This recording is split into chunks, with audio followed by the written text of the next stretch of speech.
Now that we were getting into the holiday season, Thanksgiving was about maybe a couple weeks away. And during this time, I really was just starting to change as a person. And the small changes really added up to where I am today. And what I mean by small changes, I was really starting to become very crazy. And when I say very crazy, I mean mostly in my mind, because at this point, I was starting to exhaust all of the options or all of the things that I could think of that could make our situation better or ultimately try to change him to see what kind of person that I was. And this was not good for me at all because I have always heard about people talking about having low self esteem or being depressed or having bad anxiety. But, for a person like me who grew up the way I did grow up and kind of just dealt with situations that way, I've kind of carried that into my adulthood. When things would happen to me, I would know how to move, fix them, and just keep it pushing. That's why I think I'm so big on therapy and why I'm actively in therapy today. But I just want to talk a little bit more about the red flags that I started to notice during this time with Rashid, because I think a part of my story and me being honest and transparent to everyone out there is also holding myself accountable, right? There were so many red flags that I started to see during this particular time that I chose to ignore because, again, I thought that by doing certain things or by keeping my mouth shut, that certain things wouldn't happen anymore. It was a portion of this time where I thought that, I'm the reason why he's doing all of this. Because I thought by me bringing up situations or us having these arguments or just anything that was going on, I thought because I was doing it and bringing it to the light that, my actions had those consequences of him doing everything that he was doing to me. And now realizing that, no, that was just who you are. Because I think right now I'm still battling with beating myself up about how our situation was, the things that were going on, and then just where we are now. So, some of the red flags that I was starting to see was very apparent, but I think, for this portion of the time that I'm about to explain to y'all, I was just so numb. Like, I was just getting so numb because every little thing that I was finding, it was no longer becoming a shock or a surprise to me. It was really just about me holding everything inside and still trying to make it work with him, which ultimately hurt me very much in the long run.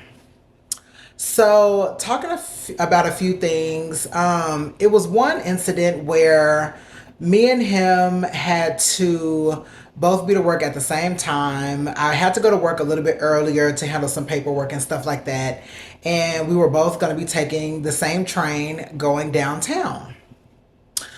So we get out the house together. We're walking to this train station. I'm walking a little bit quicker just because in my mind, I feel like, you're very comfortable with me inside the house. You're very comfortable with me when we're going on dates and outside in public.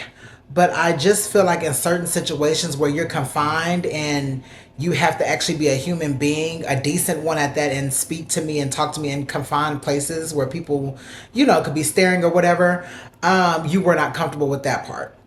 And I was correct because when we got into the train station, the train was literally coming, like literally coming. And I had to hurry up and take my phone out, do my Apple Pay so I can hurry up and get in. He had already had his stuff together and was already in the train, like across the entryway to get onto the train. And instead of waiting for me, he ends up hurrying up and going to another train cart. And I seen him look at me, and I looked at him while he was going into that train cart. But I went ahead, I paid my way, got over, and I just went directly into the train cart in front of me. Now, in my mind, this was very disrespectful, and it was rude because if we're together and we live with each other, like, why would you leave me? Why would you leave me? Like, there was no reason for you not to stay, because if it was me on the other end, I'm waiting for you, because let's say you didn't have any money, or let's say something was going wrong and you needed me to help you get through until we got home. You could pay me back or do whatever it was. The simple fact is, I think that way and you didn't. So I went ahead and got on the train, and by that point, maybe a few stops later, he was starting to text me, and he was just saying like, I didn't see you, but I want you to have a good day. I'm sorry I wasn't on the train with you. But in my mind, I'm so smart and I'm always two steps ahead of the game, that I knew he seen me. You just were not comfortable with being on the same train station with me going downtown for us to exit to get to work. Now, his train stop for him to get off was well before mine. I had worked in Midtown. The hospital I worked at was in Midtown. He had to get off at like Upper East Side, 86th Street. And when we got to his stop, I immediately looked up just to see if he would turn his head into the cart that I was in. And that would have let me know that you seen what train cart I got on. Sure enough, when he was going out of the train station and going up the stairs, before he did it and he had to pass my cart, he immediately turned to his right, looked at me, and kept going. I act like I didn't see him. I just had my headphones in, staring off into the area, the environment, but I knew he had seen me. And so I started to think to myself, I said, this man is not comfortable with his sexuality. He's not. There's just no way that you could be comfortable and do certain things like that. And of course, that messed with my feelings, and that made me very sad, because I'm just like, damn, you can't even wait for me to get on a train station so we could ride it together. And that was my first red flag on safety, assurance with his sexuality, him being comfortable. Because at my big grown age, I'm just really looking for a man that is going to be a little bit more comfortable with himself. Dating a trans person is definitely not for the weak. And I always tell men that I'm dealing with that very statement, because you have to have a certain portion of ownership. You have to have a very certainty about yourself to want to be outside in public with a trans person. Now, I don't like to really put myself into a category all the time, because I really am trying to break the stigma of how people view trans people through my own actions and through how I live my life. I'm very calm. I'm not all out there like other trans people would be, and each their own. I always commend people who can go out and do ballroom, that can go out and be, very flamboyant and just be themselves and live out loud. Like, I would only wish I could be that confident. I just think that for the type of woman that I am trying to be today, I'm really trying to live what that looks like for me, and also bring people and educate people along my journey. So just seeing him do that was one red flag that I definitely ignored.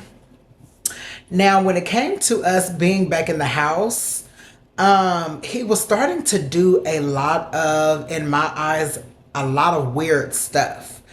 He was spending a lot of time in the bathroom, and I mean like a lot of time. I would easily wake up at 2, 3 in the morning needing to use the bathroom, and he would be in there. We only have one bathroom in our apartment.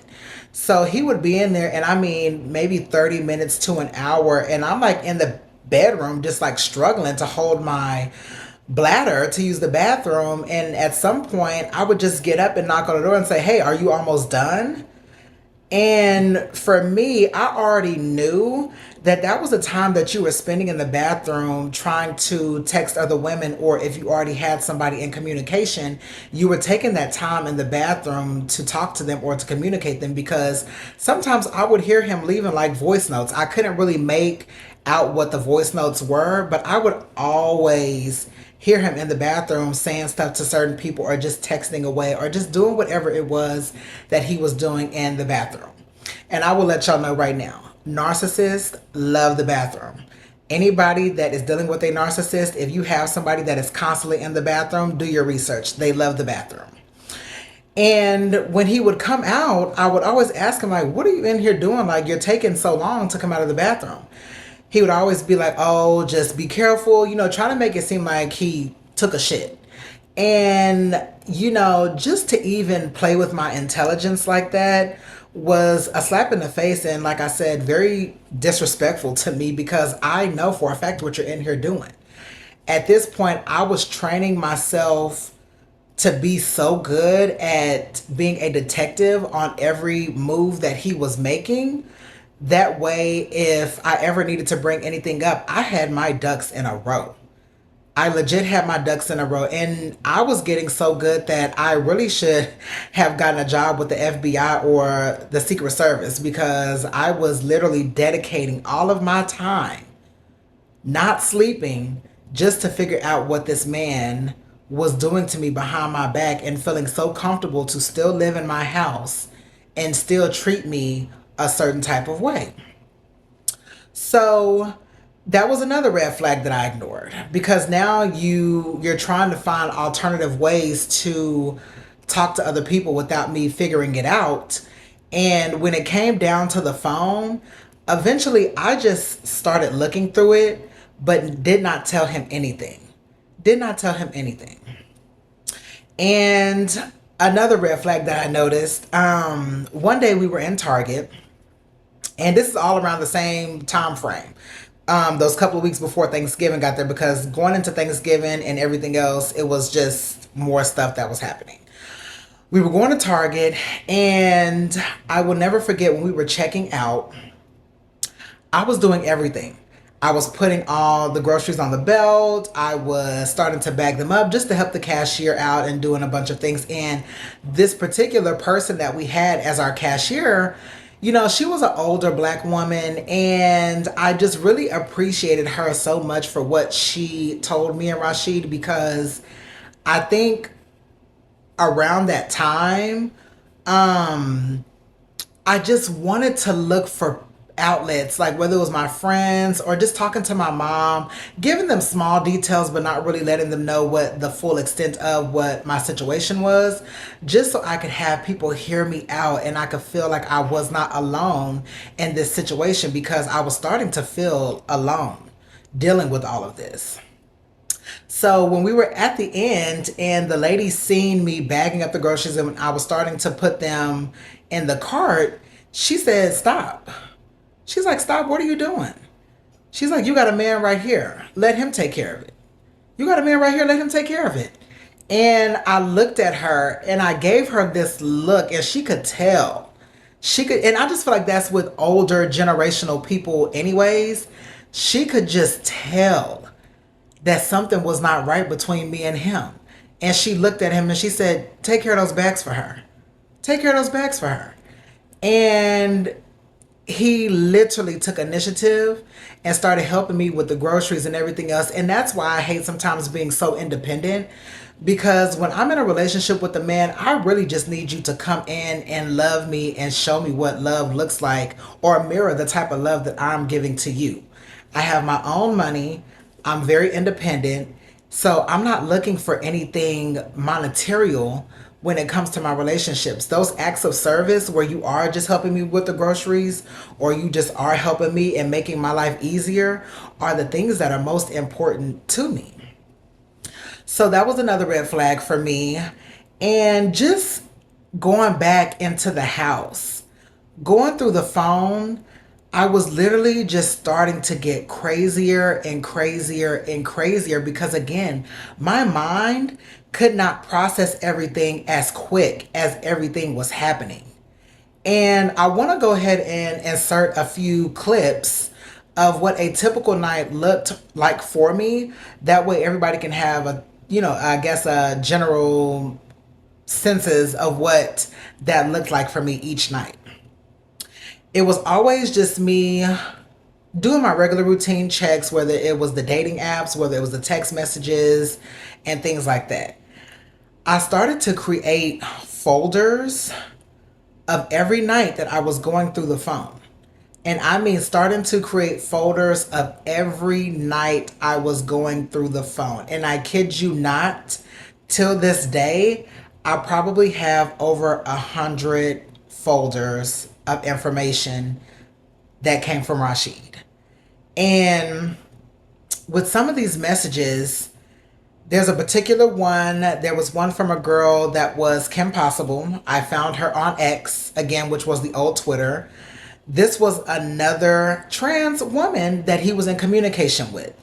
And just take a look closely. Take a look closely.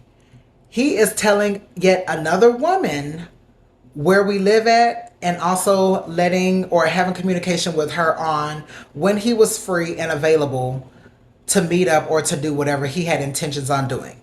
And that's why till this day, I think at some point he may have brought somebody into our home, but that is just certain things that I will never know. And I don't want to stress myself out any longer trying to figure out if this was true or not. But even down to other messages, on Instagram, talking to all these other women and just saying, hey, let's cut the small talk. I'm interested in you. And look at the girl's response. She's just like, okay. And I started to notice that this was a red flag, because even these women are seeing like, you're being super aggressive. You're not even really getting to know me. You're just wanting an outlet, or maybe it was just feeding him, because Rashid is insecure. There's no way around it. You are very insecure, because to want that much validation and to want that much conversation from different women, you don't love yourself. You don't love yourself enough. So how could I ever expect you to love me the correct way? And by seeing all of this, it was just starting to really drive me up the wall, because now I'm looking at myself in the mirror, pinpointing what I could fix about myself, what I can go have surgery to change, because then he'll love me more, what I could be doing more in the house, whether I could be cooking stuff for you more, or trying to cater to you more, or cleaning the house more. Because it was at times that he even was trying to talk down on me about how I cleaned my house. And anybody, and I mean anybody who has been to my house or that knows me, anybody in my family, friends, whatever, they will tell you firsthand, I low-key have OCD. I will clean my house from top to bottom and however long it takes me, because I do think that it helps me move around my house a little bit more. I can think straight. And for him to tell me that, and you're not even helping me clean, was so crazy to me. I'm washing our clothes, cleaning the bathroom, like down to the tub. Cleaning a dirty tub behind two people almost every other day, dirt around the rim. Like I was feeling like Orphan Annie or Cinderella. Cleaning for, at this point, cleaning for somebody who I'm in love with, but at the time, somebody who could care less about me, So all of this stuff was just so physically and mentally exhausting. So I'm really trying to paint myself to be this picture perfect woman to cater to him and to really show him, like, stop trying to look for everything, because I'm right here. I have all this love to give. I have all this value in me to show you. But this man could not care. He could care less about anything that I was doing for him to try to show him that I really love you and I'm trying to move to the next level with you. So I want to talk about two new main characters, right? And these two new main characters, out of every one that I've seen or everyone that I can remember about being a main character, these two main characters were probably the two most longing standing main characters. And it really just made me competitive, like very competitive. I was willing to do almost anything to get rid of not only these particular women, but just every woman that I was finding in his phone or dating app. I'm telling you, I was literally studying these women, driving myself crazy, adding things into the folders that I would screenshot and take pictures of, and spend all of my time at work just going over it, just going over each file, just going over each photo, just going over each text message. Literally just driving my mind down a tunnel where I could see nothing else. Because at this point, I was also starting to neglect my relationships with my mom, with my brother, with my family, with my friends. I would still talk to them here and there, but I was just so blank spaced, I didn't really know what to talk about, you know? So, the first main character that we're going to get into, I should say, her name was Rachel. Now, Rachel was somebody that was very young. She was maybe like between 22 and 24. And Rachel worked with him at his job at the steakhouse. And what was also very interesting to me is that Rachel had a language barrier. I'm not really sure what her nationality was or anything like that, but Rachel definitely had a language barrier.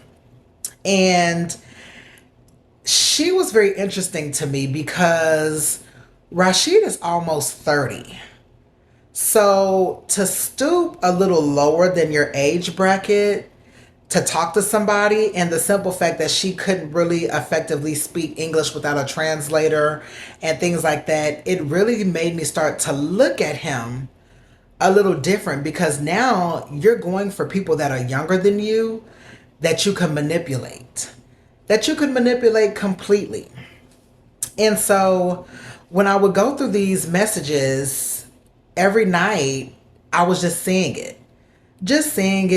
And just taking pictures and screenshots. And, he was always texting her late at night. I'm assuming while I was asleep, the little bit of sleep I was getting at this time, and just calling her princess, making sure that he was talking to her on the phone at nighttime, even in the morning.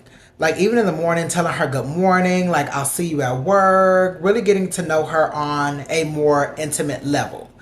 And for me, I just felt like I could not compete with Rachel, because at that point, when you leave here, you're going to always see her just like you see me. You're going to always see her at work. You're going to always be a counterpart to her while you're on the clock. But the more interesting thing to me was, at this point, he was playing so many people. It's just me. I was the head honcho, because I was the girl that was seeing almost every woman in position and at play, and really playing chess, not checkers, because I wanted to solidify my position. And I'm saying all of this, and even I sound crazy saying all of this, but I can guarantee you, I will never put myself in this position again to be like this in a relationship. Because if you cannot see my value on the first round, I am out the door. I'm out the door. So him and Rachel were starting to get to know each other just a little bit more.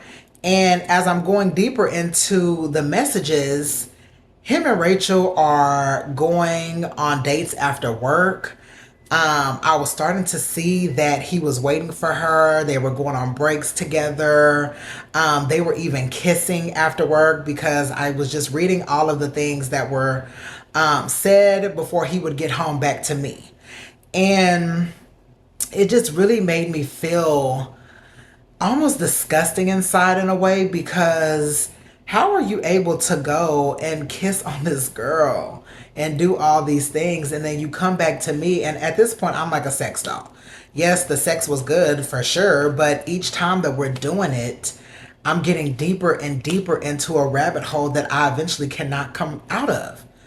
And I also want to say this was getting to a point to where, I'm very big on my sexual health. I'm very big on just my health in general. But I was so infatuated with Rashid at this time that I felt like, you know, even if I was to continue to do stuff with him, knowing that he was doing stuff with other women, I was low key okay with unfortunately catching something. And just me hearing that, that's not even who I am. But I was that invested with loving him and trying to just repeatedly saying make it work, that I was almost willing to do anything. And love to me should never be that compromising, or it should never get to that point to where you're really compromising your own health for somebody that you love. Now, in the midst of Rachel being involved, main character number two, there was a girl named Sasha. Now, Rachel, I really wasn't worried about her too much just because I feel like I knew this girl was young. I knew she had a language barrier. I knew that you worked with her. Boom. That was the case that I already seen. So even if I tried to do something to eliminate you, it would be kind of hard because you still have to work with this girl every day. Sasha, on the other hand, Sasha was a little different. And he met Sasha on a dating app. And to me, I'm not just the baddest person out there, but I look good. I put in the work. I feel like I look very female presenting, and I just have certain qualities to me that scream boss babe, that scream she's well put together. She's wifey material because I am wifey material.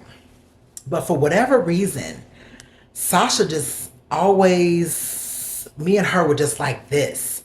And I felt like, she was starting to get the upper hand of me in this situation because I would just go through, I would read certain things between him and Sasha.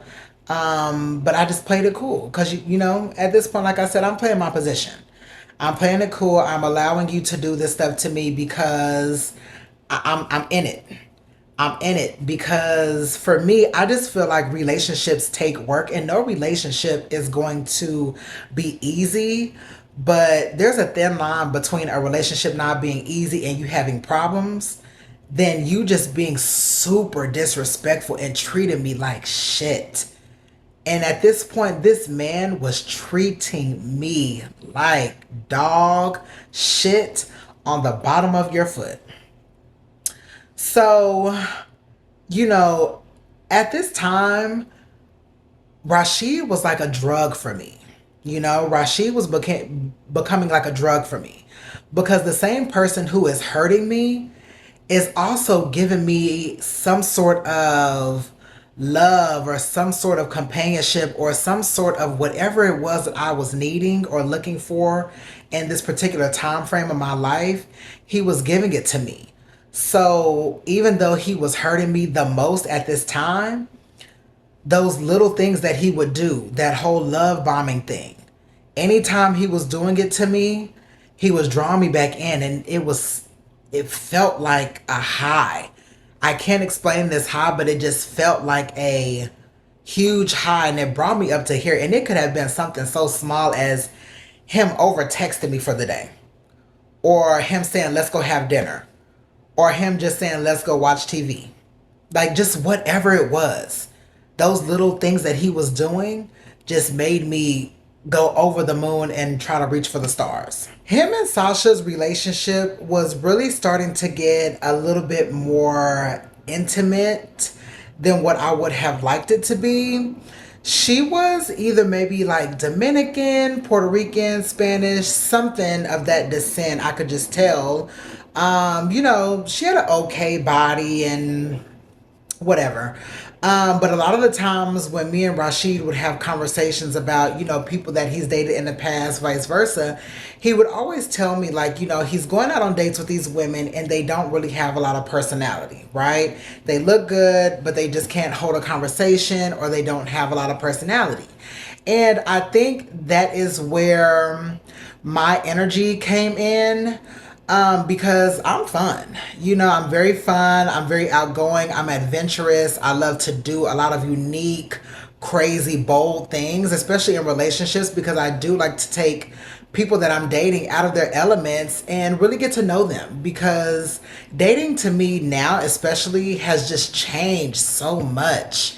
Everybody is just in dating to see what they can get out of a person, or just to have the sex. But let me tell you something, those 5 to 10, 15 minutes of pleasure, once that's gone, what do you really like about the person?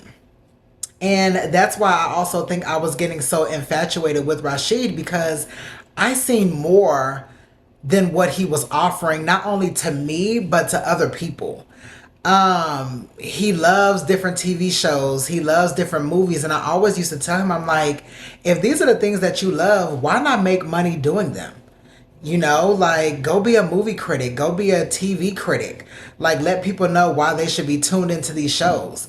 Even down to just simple lifestyle or dressing. Like I said, these were interests that I would notice about him just simply from living with him and being around him.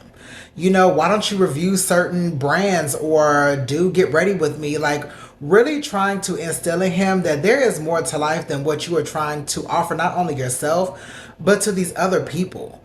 Every message that I was finding from different women that he would kind of get a little bit longer past the dating app, because one thing he would tell somebody if he meets them in a dating app is add me on Instagram, add me on Instagram. And, you know, I think that's just because he wanted people to follow him, or he was just trying to display all of the good sides of him to like the visual eye. But like I said, I know you well enough now to know all of that is a facade. All of that is a complete facade. And what narcissists will do, they love to make themselves look good to their potential prey. So if you are allowing these people to get on your Instagram and see that, hey, I do go out to nice places. Hey, I do dress really nice. Hey, I look this certain type of way. They're going to fall in love with that. But to me, it's like you're only so many messages in, and then next thing you know, you're showing your private parts to people. And I used to always tell him when we would have these conversations of me asking him why was he doing all of this, I would always mention to him, is this all you think that you have to offer to people? Because you need to respect yourself. You know, like forget me and forget everybody else that's involved right now. Just have some self-respect for yourself. But that's why I said I know for a fact that that man is insecure. That man is insecure and he does not love himself enough, and he does not have enough self-esteem. And it sucks because everything that happened between us, from the sex, from the arguments, from just everything, he eventually passed all of that to me. And now I'm in a space where I'm trying to get my confidence back, where I'm trying to get my self-esteem back, where I'm trying to get my personality back, because I was feeding so much of my good energy and pouring it into him that now that I'm looking, I don't have anything left in my cup, even till this day. So I would watch him and Sasha get a little bit more intimate. You know, they were really getting to know each other. And like I said, this was really bothering me because now, you know, I'm in the house and I'm trying to put in the effort and put in the work to make all these things happening, and you're focusing on somebody else. And this is why I say it was driving me crazy. So, you know, she had a car. Those were things that they were talking about. I don't think she lived in New York per se. I want to say maybe it was like Connecticut or somewhere far in Queens. I'm not sure. But I know she didn't live that close to us. And, you know, they had been trying to plan to meet each other, but I guess it just wasn't working out. And during this time as well, you know, me and Rashid were starting to go on more dates and doing more things. So I felt like I really didn't want to focus on Sasha and everybody else that he was entertaining, because I thought in my mind that little love bomb spell and you just dragging me along, you taking me on dates or us really planning activities to museums and everything else was just a step forward. Not saying that it was just a huge step, but it was a step forward in trying to create that bond that we were, I thought, building with each other, but it was just all complete bullshit. So, him and Sasha are getting to know each other, and they're talking about meeting up, what they like to do, and you know, sex is always going to come up, especially if you have a physical attraction to people. But even at this point, I don't think this man really had a type. Like in my mind, he had a type, but just further along with everything that I will later on talk about and discuss, I don't think he had a type. I think you were just somebody who was fighting demons, soul searching, looking for any source of energy that you could get to validate yourself, and you would be okay with that.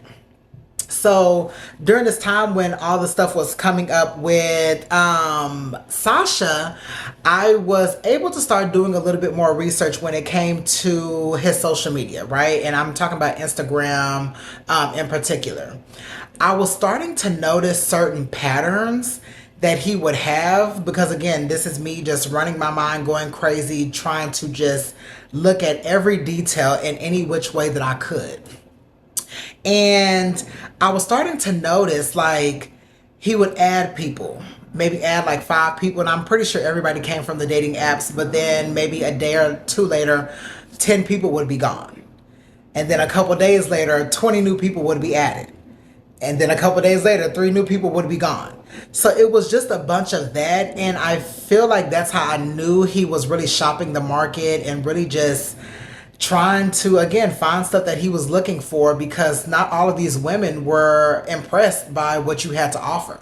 So that way, in your mind, you started to eliminate anybody that you could not fool, or anybody that was not going to play along with the games that you were offering. Because women are smart.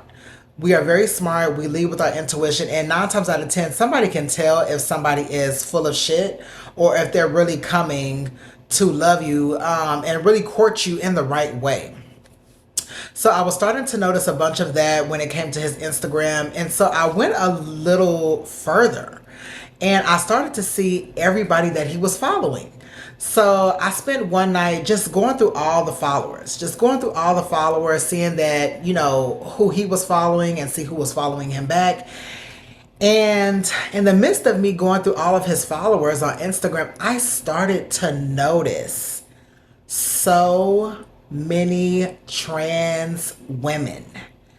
And mind you, this is from somebody that I had asked previously. And I asked him, I said, well, do you have an interest in trans women? And he told me no.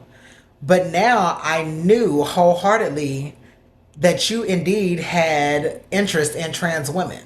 But the particular thing about him, and with a lot of men, they will fantasize and they will go after a trans woman who is female presenting, breasts, booty, hips, very feminine, very soft.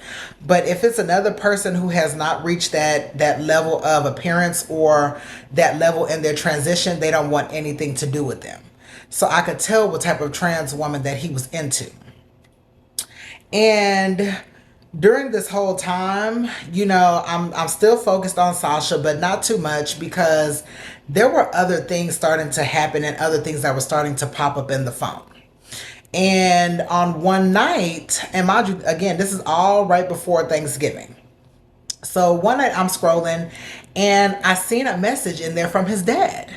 Now, I don't really know what the relationship was between, or what the relationship is between him and his dad, because for whatever reason, we never really talked too much about that. He just told me the backstory on his mom, how she got sick, how she passed away, and then what led him to move here. But knowing what I know now, there is a definite disconnect between the relationship of him and his dad. But I will never forget, I was in the bed one night and I was reading the text message. And in this text message, his dad was just pretty much like, I haven't seen you in a while. We would love to see you. Please make some time to come see me. And that really stuck with me because, me only having one parent left, my dad is well alive, but I have not had any communication with this man. So my mom is all I've known since I was 14, 15, and my dad decided to leave me. My mom is all I've known. So my mom is my mom and my dad. So for me, if you have a parent that is deceased completely, and you only have one parent left, why not try to go and see them, especially if they're handing you out the olive branch, regardless of whatever issues y'all had going on, like go see him. Because you just never know, and God forbid, you just never know when somebody's last days on this earth can be.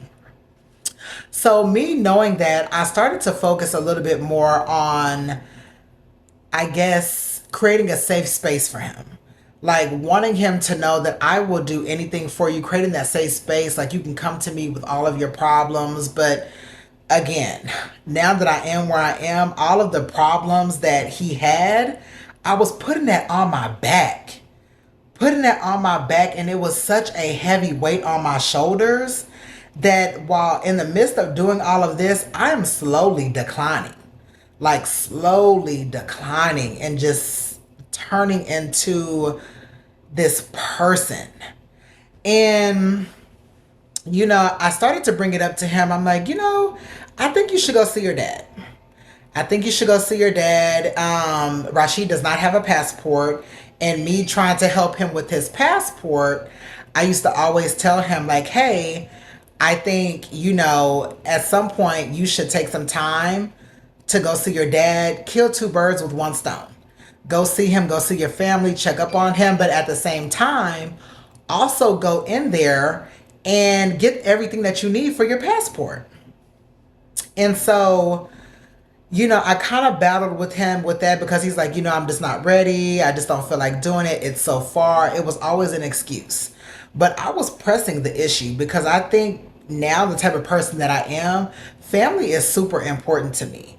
And if we're going to be together, I want to make sure that family is something that is important to you too. And in the midst of talking all about this, we started to get a little bit deeper into the conversation when it came to family in particular. Anybody I'm dating, at some point, I'm always going to ask, well, how do you think your family would feel about meeting me or about you dating me as a trans person? Always the number one question that I'm always asking at some point within our relationship. Because if you don't think that you can introduce me to your family and I get to be able to create that bond in those relationships with that side of your family and get to know that side of you, it's not going to work. Because my family is open. My family is open to meeting anybody who I bring to the table and I say, hey, I love this person. Hey, I want to be with this person. I think it's going to go somewhere. So it has to be the same on both sides. He told me his excuse was I actually introduced them to a girl one day and it just didn't work out, so I'm scared to do it again. Just an excuse, because there's one or two reasons why you didn't want to do it. It's either because the relationship with your family isn't there, or you just, again, do not feel comfortable with bringing me around as a trans person. Now, even after that, I started to mention something to him that is also super important to me. And at some point, I asked in my duration of my relationship, whichever I'm in, I am big on wanting to have kids, right? And I need to make sure that my partner or whoever I'm really invested in also feels the same way, because the way that I'm going to have kids is just a little bit particular and it's just a little bit more special to me, right?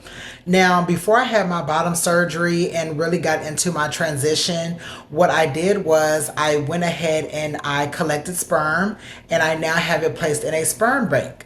But I have to play it very, very safe because I only have a limited supply. So the type of way that I'm able to bring a child in is I either have to use a surrogate, injecting, or adoption. Now, if anything goes wrong with me using my own sperm and it's done for, I don't have anything else to fall back on, and then I cannot biologically have any kids of my own. So I started to have this conversation with him one night when we were watching TV in the living room. And I was like, do you think that you could see yourself having kids with me? But again, mind you, these are all responses that were just feeding me what he needed to feed me at that time for me to stay up here. And he was like, yeah, Nolani, I could see myself having kids with you. And I said, well, I know a lot of men, especially the type of men that I date, they're typically heterosexual men. And I always feel like heterosexual men want to have a natural birth. They want to be with the woman. They want to do the do. And then that is how you carry the child. The mother carries the child for 9 months and then you have the baby. And I just think that ideally that is what, in my mind, every heterosexual male may want, right? Now, there are some men who are okay with adoption. There are some men who are okay with a surrogate. I have some friends that have done it. So I know that there are men out there that are willing to do it. But in my particular mind, Rashid is just as much as I was in Delulu land, he's in Delulu land too. Because you're so focused on trying to keep up with me and my responses and my questions that I'm asking you, that you're creating these scenarios in your mind too to say, hey, I'm okay with having kids this way. But I knew in my mind that's not how he wanted to have his kids or a kid. I don't know. He says he wants a lot of kids, but again, like I said, these conversations, I don't know what was real. I don't know what was fake. I don't know what was a lie. I'm just going with how the conversation was. So, as we're talking about the kids, that made me feel good inside. I'm not going to lie, the response made me feel really good inside because I'm like, even though we're having all of these problems and all of these issues, at least at bare minimum, you can meet me halfway with some of the things that I want in life. You want the same thing as well. So, we're continuing to talk a little bit that night, and the next day, I'm finding more and more messages from Sasha and just seeing how they're creating this texting bond because they had not met in person yet.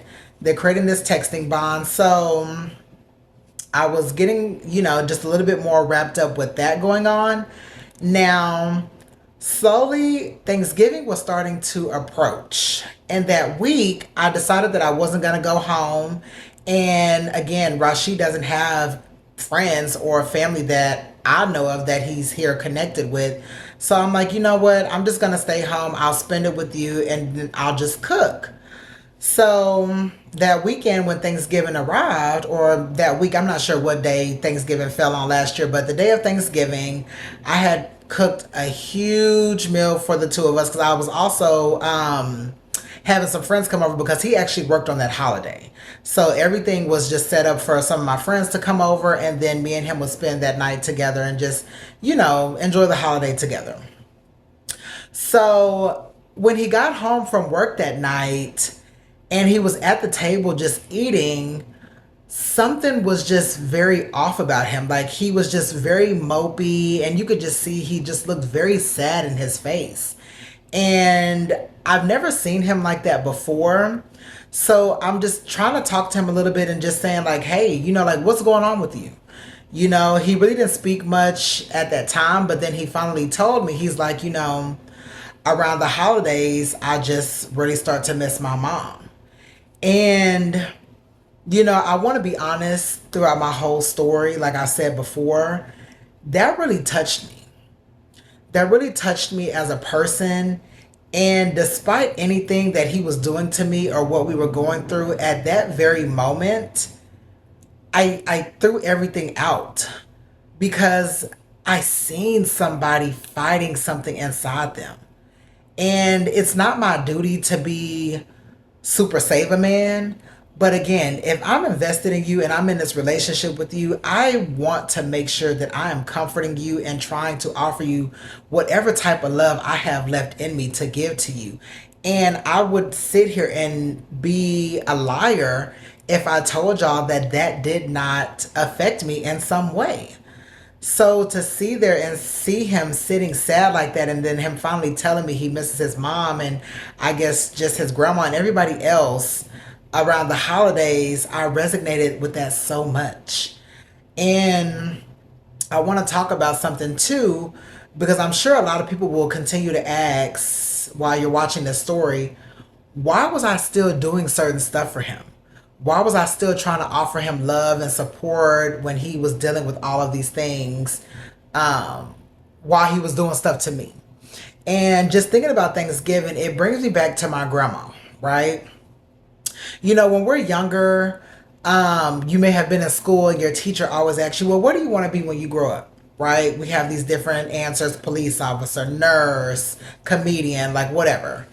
But the one thing that I know today on who I want to be, it's none of those. I want to be like my grandma. And the reason why I want to be like my grandma is because, we were like your typical huge black family from the South. My grandma was a heavy Christian, and predominantly my family was following in suit of her. And the one thing that I will say that I love so much about my grandma, it didn't matter who or what you were in our family, she always loved you the same way, including myself. because I am definitely the first person like this in my family. And it didn't matter if we had a scammer, a drug dealer, somebody who lost their job, somebody that needed to stay with her, somebody that was gay, like even down to her neighbors, people at her church. My grandma did not see any of that. My grandma loved you for who you were and did not pass any judgment on you. Yes, she may not have liked a certain lifestyle that some of us were living, but she treated us the same way. And that's what I love about myself, because I do lead in a lot of situations like this with love. So the reason why I was continuing to listen to him and to support him and to still do things is because that is the example that I want to lead by, and that was the example that I was shown. It's just how much now am I willing to put up with, and how much now of myself am I willing to offer in these situations. That is a lesson that I've learned with this situation for sure. But that is the reason why I continued to do stuff for him, even though he was treating me bad. And that particular situation really touched me so much that I was like, you know what? I really just want things to be better between us. Because, like I said, the boy was fighting demons. And you clearly are longing for a woman figure, especially with me knowing that about you now. Knowing that completely about you now, that you're missing your mom and certain people on the holidays. Like, I miss my grandma. My grandma hasn't been here for a couple years. And that was the one thing that brought me and my family together, no matter what we had going on, was the holidays, or her just simply throwing down and cooking for us. So from that moment on, I just started to look at him just a little different. And I know I shouldn't use the excuse as his mom passed away or this has happened to him, so maybe that's the reason why he's lashing out, because no, that is just your character. But I did have a very soft spot for him at that particular time now. So, Thanksgiving had passed, and those next couple weeks we were getting into like small arguments, and I think I was just always so focused on him that I would send paragraphs, just paragraphs of just things that we could be doing better, or if we had an argument the night before, just telling him sorry, because again, I started to feel like I was the cause for a lot of this, not realizing he was the cause for everything. It was just me feeling bad in the moment because things were happening, and I just wanted to again not lose him and make sure that I was just keeping us together. So I would write this man paragraphs at work. I would start to ask my coworkers, even down to the doctors that we had there, like asking them for advice on what I should do. Because like I said, I really didn't want to keep dragging my friends and my family into it, because I really didn't want everybody in my business. But at times I would lean on them because, like I said, I was starting to feel alone. I was starting to just feel very alone in the situation. And I'm a pretty strong person. I thought I was, but I was starting to feel defeated. I was trying to truckle along. I was trying to keep up, but I was slowly just starting to feel very defeated. And so, just continuing to let Sasha be on the back burner because she is a huge part of this story. Um, Maybe a week after Thanksgiving, maybe a week or two after Thanksgiving, we were in the living room and he looked at me. He said, "You know what, Nolani? I listened to what you said and I'm going to go see my dad." And I was just like, wow, you're starting to listen to me a little bit. And it was also starting to get a little bit colder outside. So, we were still doing small things, but we were spending more time inside the house because now the fall winter season was here. So he's like, "You know what, Nolani, you're right. I can go handle my passport. I can go check on my dad." And I was even like, listen, I know he lives in Jersey and it's a little bit further in Jersey, but I was almost willing to pay for him one way to get there or one way to get back. I said, let's work together. I will buy you your Uber. That way you don't have to travel so far on the train. It's an easy shoot. Even if you don't want to spend a night, we'll work it out. We'll find a way to make it work it out where you can come back the same day. At least go spend some time with him. So to hear him say that, here's that high again, because I'm thinking, you know what? Even with all these women and everything else going on, nobody is really putting into you the things that actually matter like I am right now. So that made me just feel like, I don't know, just really good inside to know that he was actually listening to me, and the conversations we were having some type of meaning to him behind them. Now, during this time when he's telling me that he wants to go see his dad, I was not really checking the phone as much. But for whatever reason, I was starting to pick up that old habit again where I was doing it every night again. And, there was a particular day that he told me he was going to go and see his dad. He was normally off on Tuesdays and Wednesdays at this time. He's like, you know what? I'm going to go see him Tuesday. That way I have that Wednesday off. I can come back home and then I don't have to worry about anything as far as me going to work the next day. I said, okay, you got it all figured out. It seems like it's going to work. One night I'm going through the phone and I start to read these messages from Sasha, and he's like, I have next Tuesday off. This will be the perfect time for us to actually meet up. And so I'm thinking, as I'm reading it, I'm like, you're planning a date, but it didn't dawn on me that he told me that those previous days before that he wanted to go see his dad that Tuesday. But then I started to think about it. I'm like, wow. Wow. The only living parent that you have left, you are willing to lie on them and just put that bad energy out there towards them for a piece of vagina. For a piece of vagina. And I just could not believe it. So I was reading it a little bit more. They had everything already set up. I guess she had finally had a day off. She was going to either pick him up. He was going to meet her somewhere. They were going to go back to her house and they were going to spend time with each other. So I played it off like I did not see anything. But I just started to think about this man so much. And just who you really were as a person to where you would do that to your own dad. And if you could do that to your own dad and continue to lie to me, what else is coming? Like, what else is coming? But sure enough,